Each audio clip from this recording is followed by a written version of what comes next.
How to select a niche product to promote the smart way. A lot of ClickBank marketers fail because they don't know how to pick the right niche. They end up putting in a lot of time, effort, and energy only to lose interest, market to non-existing demand, and otherwise commit a range of rookie mistakes. If you don't want that to happen to you, follow the steps below to the letter. Step 1.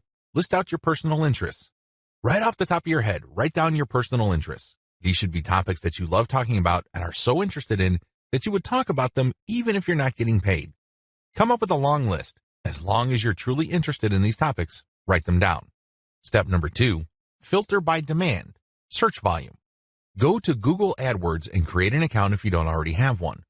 Once you're logged in, click Tools and use Google's Keyword Planner tool. Enter in keywords that are related to the personal interests that you have listed in Step 1. You should be able to find lots of related keywords to these interests and download these because they will have search volumes next to the keywords. At this point, you're going to delete from your list niches or personal interests that have too little search volume or are too much. You want something in the middle. Step number 3, filter by competition. Now that you have a shorter list of niches to filter, the next step is to enter their keywords into Google's main search box.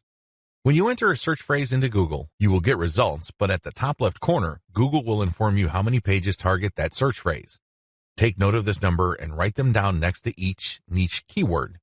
Once you have entered all your relevant niche keywords into Google, eliminate from your list niches that are too competitive. These are niches that have too many pages targeting them. I'll leave this up to you. It all boils down to your comfort level. Some people are comfortable with a tremendous amount of competition. Other people would like something more manageable. I'll leave this up to you so you call the threshold level. Maybe you can deal with 1 million pages. Perhaps you are more ready at ease with 300,000 or less pages. Whatever the case may be, apply it uniformly across all the niches you have left on your list. Step number 4, enter your keywords into ClickBank Marketplace and pick by relevance. Now that you have a fairly short list of niches, pick the top 3 niches that you're most interested in. Enter their keywords into ClickBank's Marketplace and select products based on relevance. Usually, you should be able to find a product, but sometimes your niche may not show up. There might not be a product that's directly related to your niche. There might be something that's closely or somewhat related. Whatever the case may be, pick out as many products from the ClickBank Marketplace that are related to your niche. Step number 5, promote all products at first. In the beginning, you should promote all the products you are able to retrieve using the niche selection process above. Your strategy is pretty straightforward at this point. Promote all the products at your site first and pick the top 3 winners. These are the products that convert the most. Focused on conversions. Don't focus on how much traffic they get. Traffic is worthless unless it converts. Always remember that. Pick the top 3 winners in terms of conversions and stick to those. Note, gravity is not really all that helpful because of different circumstances. I've already mentioned earlier on in this training why you shouldn't just select products based on gravity. Instead, get as many products that are directly related to your niche as possible and promote all those products. You're going to then filter them based on how successful they are. How to get your niche target keywords. At this point, you should already have selected products that you are going to be promoting on your site. Your next step is to find websites that promote these products. Look at their meta descriptions. Look at their headings and subheadings and reverse engineer their keyword targets. These pages target certain keywords. So, get all those keywords. Next, use Google's Keyword Planner tool again to find even more keywords related to these products. At the end of this process, you should have a long list of pages full of keywords that are related to the products that you are promoting. What are you going to do with your keywords? You're going to use these keywords to find places on the internet to promote your 3-layer content marketing system. You are also going to use these keywords to help guide you through the content creation process. You're going to incorporate some of these keywords into the content that you produce. Also, you're going to be using these keywords to find Quora questions that you're going to answer. You're also going to use these keywords to turn them into questions that you will publish on Twitter. Quora Answer Marketing. What follows is a step-by-step guide to marketing on Quora. I've already described what Quora is and how it works in the overview section. If you need a refresher, check video 3 once again to get a clear understanding of what Quora is, how it works, as well as its advantages and disadvantages. In this video, I'm going to step you through the process of how to promote on Quora. Step number 1, use your niche keywords to get questions regarding your niche. At this point, you should have a long list of keywords. These are keywords that are directly related to the products that you have selected. Enter these keywords into Quora's search box. You should be able to retrieve at least some questions related to your niche. Step number 2, Filter questions based on how they fit your level 1 materials. At this point, you should also have your 3-layer content system set up. The first layer is a blog post that informs the reader regarding the problems that they have and the range of solutions, as well as a common sense guide on what to do and what not to do. The layer 2 material that you produce must talk about a particular category of solutions and why they're better than other solutions out there. The layer 3 that you produce uses a comparison of the different products that you have found through ClickBank. I hope that much is clear, so if you haven't done that yet, go ahead and do that. The key here is that your content must answer key questions that your audience members would have in mind when looking for solutions. Also, your content must answer those questions. In step 2 of Quora Answer Marketing, you have to filter all the questions that you have found on Quora in terms of how well they fit your level 1 material. If there are not enough questions that directly fit, you might want to hire a virtual assistant to create questions for you. Of course, they're going to have to use many accounts. They need to switch among different accounts to make it look legit. Regardless, you need to populate Quora with questions that are directly related to your niche and which are directly answered by your layer 1 or layer 2 materials. Step number 3, answer 10 to 15 questions before answering your first niche-related question. If you're going to be using your main account on Quora to answer questions, you have to be very careful. You can't just answer all questions that are directly related to your niche and forget about everything else. If anybody wanted to ban you, they just need to look at your answers and they would see a clear pattern. It's obvious that you were just answering only a certain type of question and dropping your link all over the place. That's a dead giveaway. Don't do that. Instead, answer 10 to 15 questions across a wide range of topics before answering a question that is directly related to your niche. Step number 4, answer your niche-related questions this way. Throughout my years of marketing on Quora, I've noticed certain patterns that grabbed more eyeballs and produced more results. Your answers should fit the following pattern. First, you need to answer the question directly. Read the question several times. What are they asking? What are they not asking? Are there any limits to the answers that they're looking for? Next, quote materials from your resource. If you're going to be dropping a link to your layer 1 content, quote a block of text from that content and explain why it is relevant.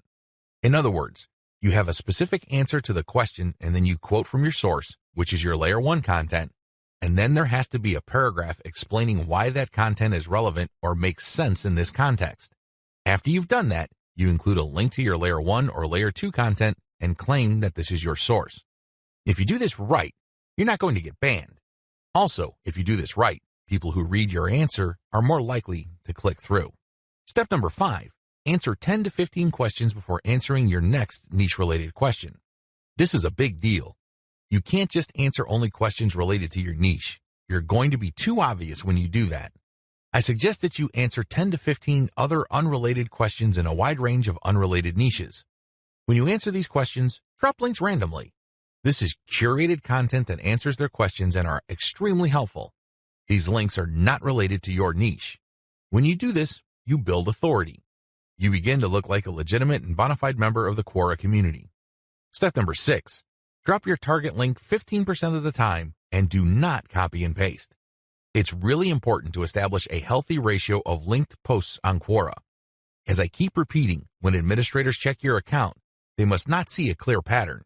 You must throw them off. Your account must look legit.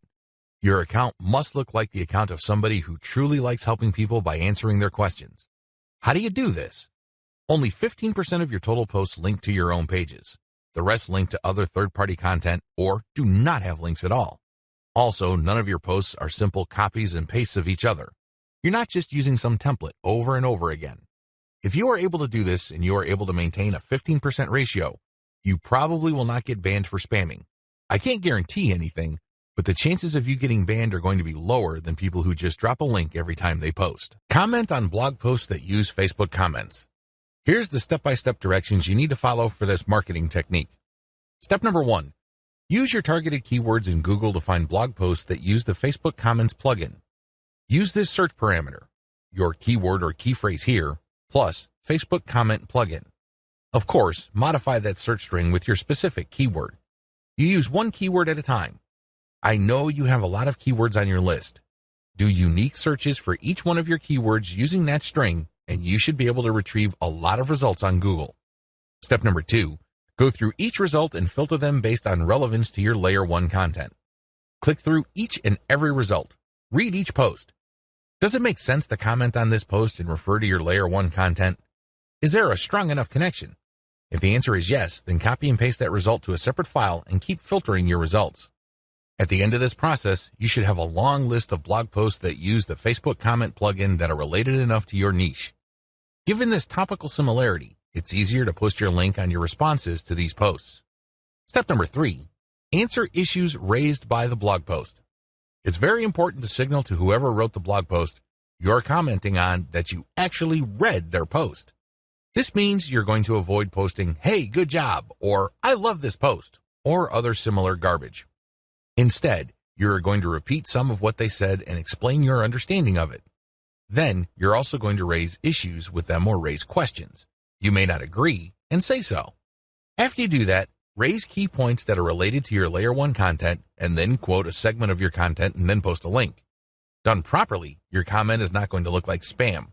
Instead, your comment actually enhances the content that you're commenting on. Step number 4, make sure you only post when there's a direct fit. I can't repeat this enough. You must only post comments on a blog post that directly fit your niche. There also has to be a natural progression from your level 1 content to whatever content you're commenting on. Step number 5, pace yourself. Look at each post as an investment.